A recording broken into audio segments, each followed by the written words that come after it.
Welcome to TDT, where we aim to share our rich and diverse Army culture with you, Thunderbird Nation. I'm your host, the man with the plan to realize MLK's dream, to add another verse to MJ's We Are the World, and simply just to make my mama proud.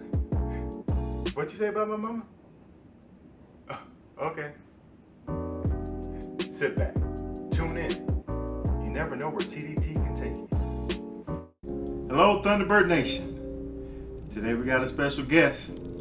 It's Specialist Aseyana Shumlai. So, Shumlai, how you doing? I'm doing pretty good. Good. Thanks for being here today. Thank you for having me. All right, so we just want to talk about who you are as a person. Okay. Is that okay? That's fine. First off, let's hear your story.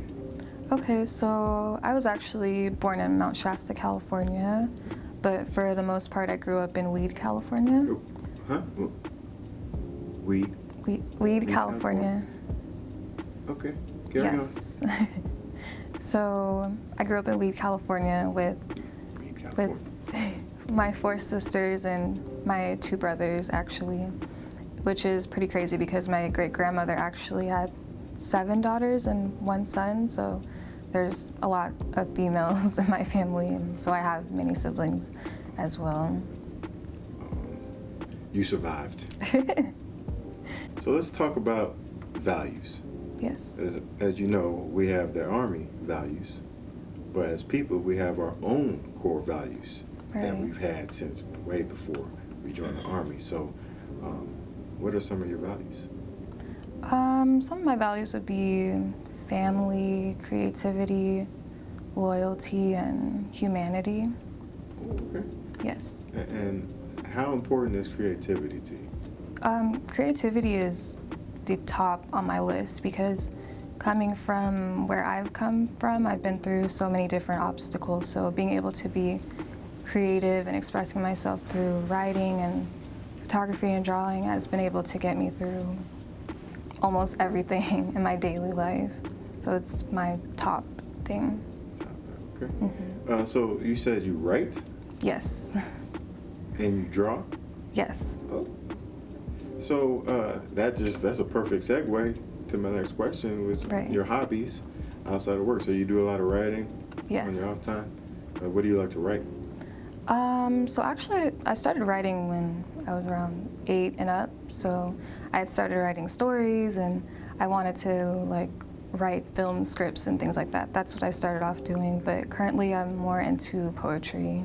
Poetry. Sometimes as people, we shut off our emotions to the point that we become desensitized, living lives with our pain disguised as happiness, unable to reveal our true feelings. Then when faced with even an ounce of emotion from another person, it's like we don't know how to take it, how to embrace it. It feels uncomfortable. It feels strange. I mean, it's not because we are heartless or cold.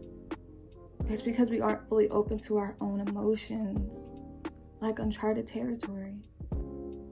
Hiding the parts that have never been seen before.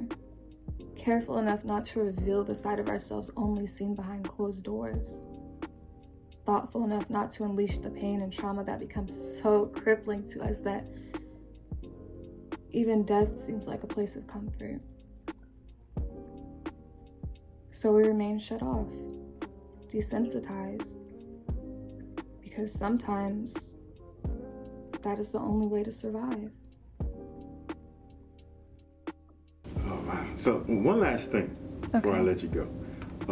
This is a good one. Okay. Inquiring minds would like to know. All right. Who was the best AIT instructor?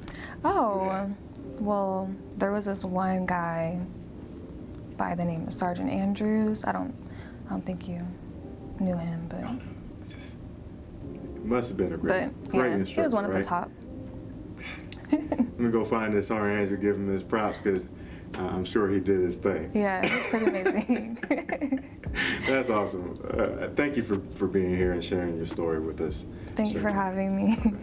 And to the Thunderbird Nation, thank you for getting diverse with us.